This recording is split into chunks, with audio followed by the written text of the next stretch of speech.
Good morning, guys. This is gonna be an informative vlog to show you guys exactly what happened to my car. I've been searching all on the forums and just asking, on the Facebook pages of pretty much what is the cause of this issue, and couldn't really find a solid answer because this issue was happening on like RX7 FCs and not really much on FDs, maybe only one or two posts. So I figured, I'm gonna do a vlog and just officially explain everything that happened. Hopefully this will give you guys an idea if this does happen to you and what to check for and whatnot. Okay, so quick rundown. So one night I was driving and my lights for my headlights were flickering, as well as all the lights on my gauges.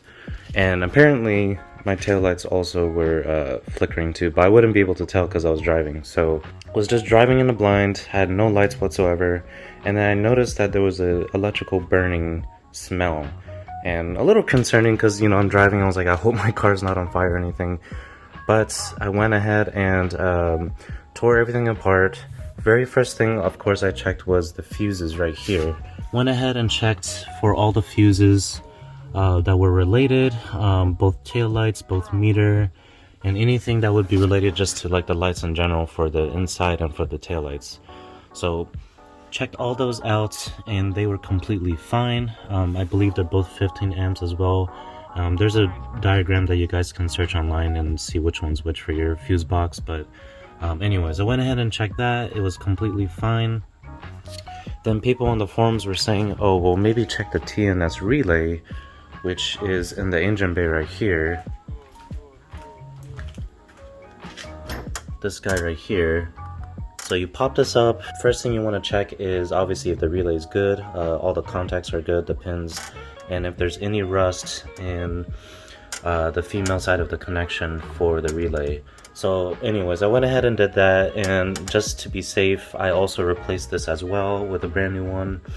Even with the retraction relay, I swapped it, still nothing. I was like, okay, fine, it's only 20 or 25 bucks, so I bought a new one of this, still nothing. So peace in mind that this was fine and the fuses were fine. But the thing that happened was this car was on lowering springs before. So what happened was when over time, not with these tires, but with a different set of tires, I don't know if you guys remember, I had the gold ones. Over time, it was just rubbing the wiring harness that's on the driver's side. Actually, eventually it caught onto the passenger side too. So went ahead and opened it. This was also on the last vlog, but it was just rubbed off. So I went ahead and rewired all the wires that were, damaged. I believe it was like 5 or 6 wires, so luckily it wasn't too many. And I went ahead and put a new loom on that side as well. So no wires were damaged on that side, luckily. But anyways, I have a feeling because of that, it shorted probably the switch, which, then caused all the lights to turn off. So anyways, when I rewired that, I went ahead and, tried to turn the lights on. Still nothing happened. I was really confused as to what the issue was as far as why I can't get my lights to work. Another thing that people were saying was check this guy, which is the dimmer switch.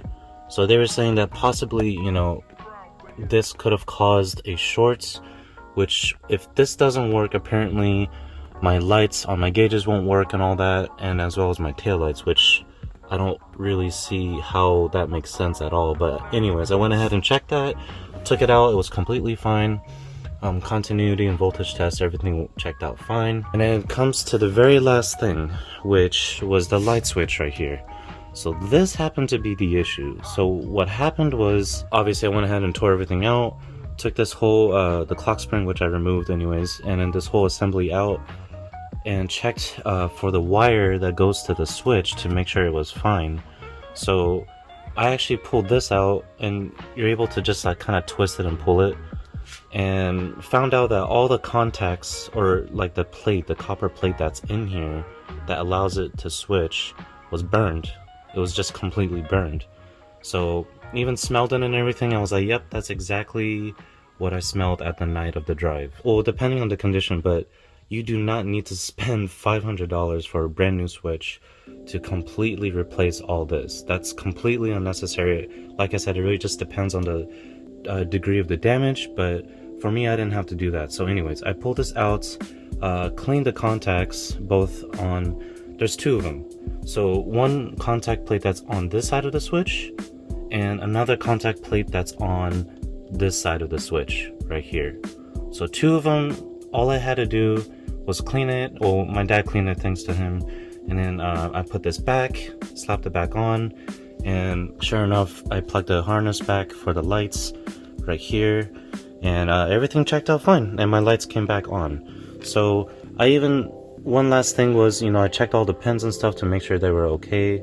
None of it was like, burned or anything, because people did say that if depending on the situation, you could see a burn on like one of the pins right here, and which was, it's very possible, and that's what I thought it was too. But when I went ahead and pulled this out too, nothing.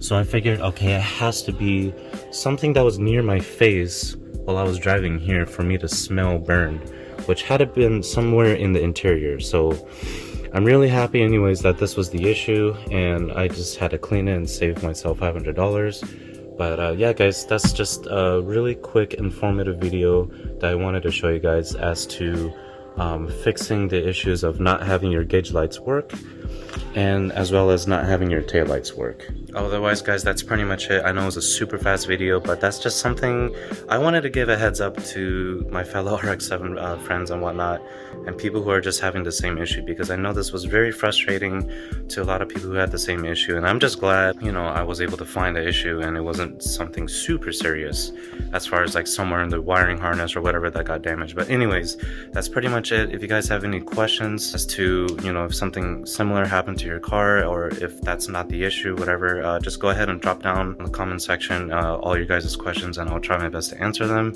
Otherwise guys, that's pretty much it. I will catch you guys later, and I will keep you guys updated as always. See ya.